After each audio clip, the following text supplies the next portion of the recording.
Greg Steube joins us now. Congressman, you're an Army vet. You understand Army logistics, military logistics. How do we rescue these 17 potentially plus, potentially minus people, assuming they are still alive? And, Congressman, should we send in U.S. Special Forces to do so? Yeah, absolutely. We should send in our guys to go get our people out if they're being held hostage by a terrorist regime. It would be un-American not to do that. We in Congress haven't been getting reports that that's a plan, but I would hope that it is. I would hope that they wouldn't tell members of Congress what their intentions were, but absolutely, we should be going in and rescuing American citizens. I mean, the main challenge is, do we know where they are? Do we know where they're being held?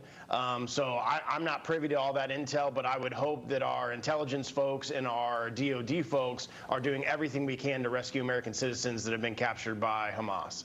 I want to get your reaction to something Bernie Sanders, who is Jewish, said. He's criticizing Israel right now. He said the targeting of civilians is a war crime no matter who does it. Israel's blanket denial of food, water, and other necessities to Gaza is a serious violation of international law and will do nothing but harm innocent civilians.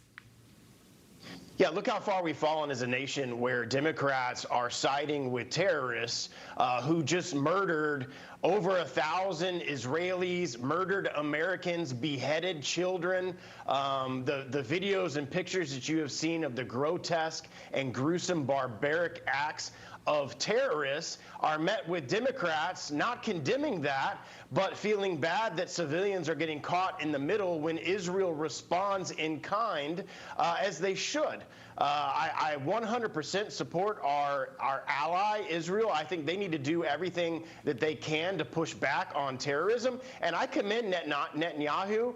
He's one of the few world leaders that's actually acting like a leader. We don't have that in the presidency in the White House right now. We still have Americans stuck in Afghanistan, for crying out loud.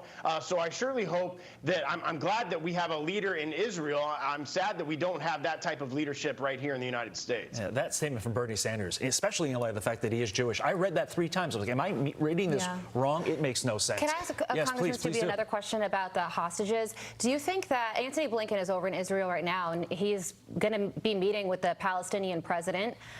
Do you think that diplomacy, getting these hostages back through diplomacy, is an option? No, absolutely not. This is a terrorist organization that have decapitated babies and are posting this type of thing online. We should be using the full force of the military to get our people out. We should be using whatever we can to help the Israelis to push back on terrorism that they're experiencing in Gaza. And it's war, so there is going to be collateral damage to that. People like ourselves in the military, we try to minimize collateral damage as much as possible when we do operations and when we do missions. But when you're dealing with this type of threat and this type of terrorism, you have to push back strongly and defend your people. All eyes on D.C. today. Here at home, the House is going to gavel in at noon today. Republicans selecting Steve Scalise as their candidate for Speaker in a private meeting yesterday. When does this get wrapped up? Is Steve Scalise the Speaker once it does get wrapped up? And does Steve Scalise have your vote? That's a great question. I think at noon today they'll recess again. If you just read different members' posts on social media and what reporters are reporting, there's still between 12, 15, 20 members that aren't supporting Scalise on the floor. If you go back, let's just take one step back. There was 96% of the conference that supported Kevin McCarthy. 4% took him out, and now we're in the current situation where Scalise got 113 votes out of 221 in conference, barely a majority. So we've kind of taken a step backwards. We took out a guy that had 96% of the conference support to a guy that has barely a majority of the conference support. I actually think we're in a worse situation now than we were last week, and Scalise is going to have to run around and try to garner the support, but there's a number of people that have already said they're not supporting him on the floor, and I wish that we would have stayed in conference yesterday and tried to figure this out instead of breaking conference and everybody going their separate ways. So 20 seconds to Fox and Friends, but does Scalise have your vote? I supported Jordan yesterday. I support Jordan today. At this point, I'm supporting Jim Jordan on the floor. Well, there you have it.